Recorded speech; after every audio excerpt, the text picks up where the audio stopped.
Well, for the last 2 days, I've been working on this thing. Just killing myself around this silly roll bar. But I do finally have that courtesy light, that door switch, and that door switch have wires to them. That's what that white wire there is a door switch. So I've got to build that part of the harness. But I figured, crap, I better start working with the ignition switch. So what we've got going on, and the starter in this is a nightmare. But I finally have a wire from the solenoid feed on the starter coming up. I finally found the switch. It's under here, but whatever. And then this will go up to the ignition switch, which is sitting around here somewhere. Obviously the big 3 thick wires there. I found a connector. So this is the purple feed wire that's going to go to that connector you just saw. This goes on the switch, which is right here. There's a lot involved with that, but that is this right here. So I've got to figure out how that's getting to that hole and then get it there. At some point I still got to pull these out and put their little bezels on and everything, but you know, I only just found the stinking tools. Oh, you might not even be able to see them. There's a tool. I have to figure out how to hard mount this somewhere. That's the GPS. I would prefer somewhere we could get to, because I think there might be a setting we have to do. But that has to be hard mounted to the car. It can't vibrate or move, or obviously it'll throw your measurement off. And I did experiment with bar magnet for the gauge thing, you know, which is fine, you know, here, but a little bit of vibration. But over the Dynamat, it's just not enough. Because I think this is going to wind up hard mounted up here by the fuse box. I haven't decided yet. This I want against that wall. However, one of the problems is I can't just run screws through that wall. That's that side of the car, you know, and in sunlight you would definitely notice it. So we'll deal with that as we get there. For now, I actually have a battery cable run up, and I know you can't see too well, but there is heat shield about halfway up that. In fact, I know you can't see down there because I couldn't see down there when I was laying under it. So, but we have a start on that. And then normally I use the stud on the starter as my power distribution point. It is so difficult to get at on this car that is not how we're going to do things. We are going to either use the battery or a heavy jumper over to a post as our power distribution point. So it's just not any other realistic solution. The crazy headers in here, you know, they definitely cause us some fitment issues. So it's been a problem with this project the whole time. So I still got to get power from the battery to the cab, which is this wire.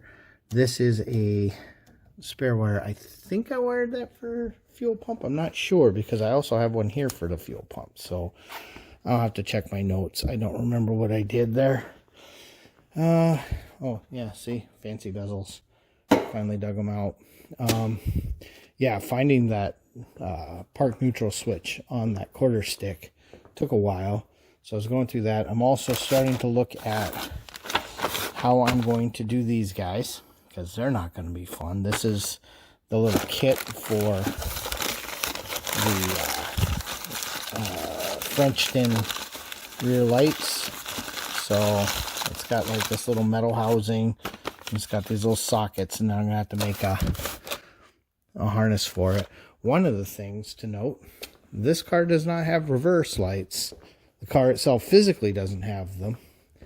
And we don't have a source for reverse lights anyway. Because, let's see, we've got that.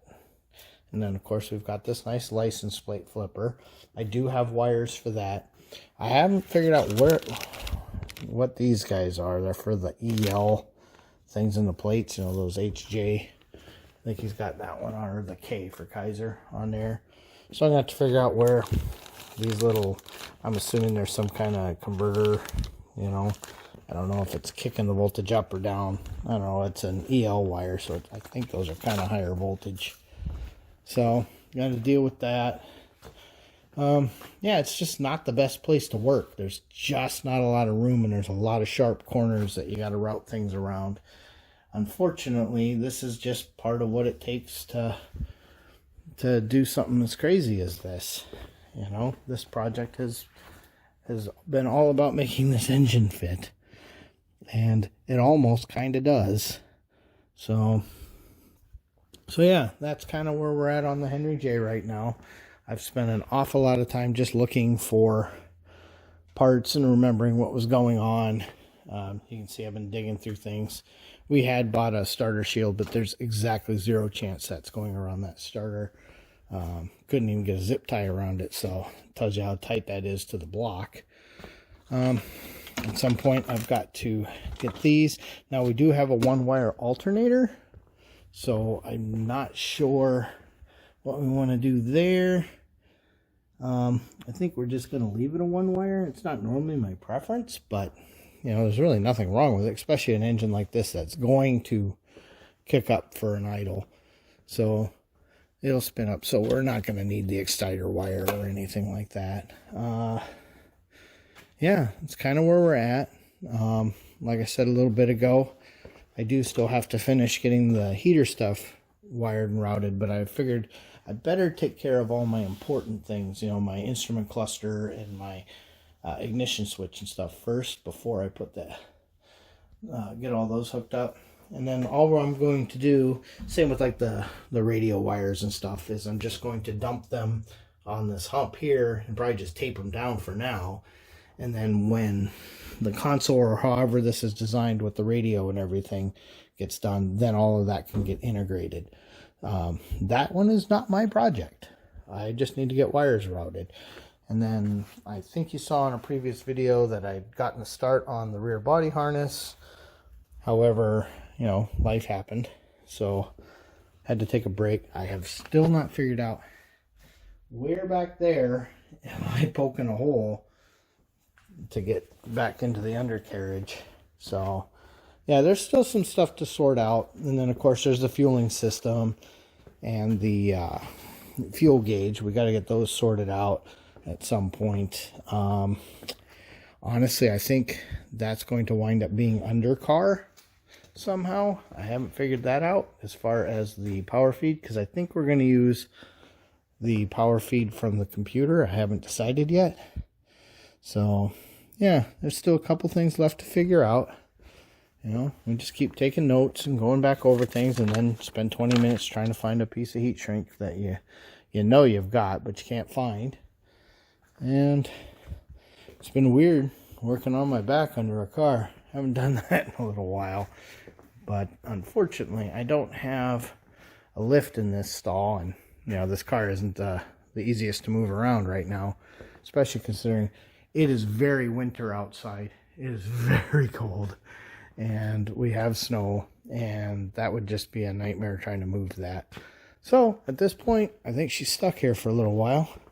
But I can't work on the Impala until I finally get this guy caught up so that I can go back to Harlan's. You'll note we have air conditioning and the start of a harness for the boat. So I got to get her going. And I have found just adding a little extra light is definitely kind of nice. Yeah.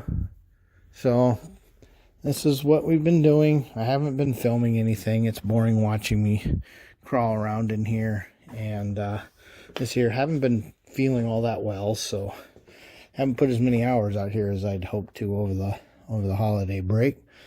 But you know, I guess that's everybody. Everybody winds up feeling a little bit different, you know. So anyhow, that's where the Henry J is right now. This has been a ShopRex approved video.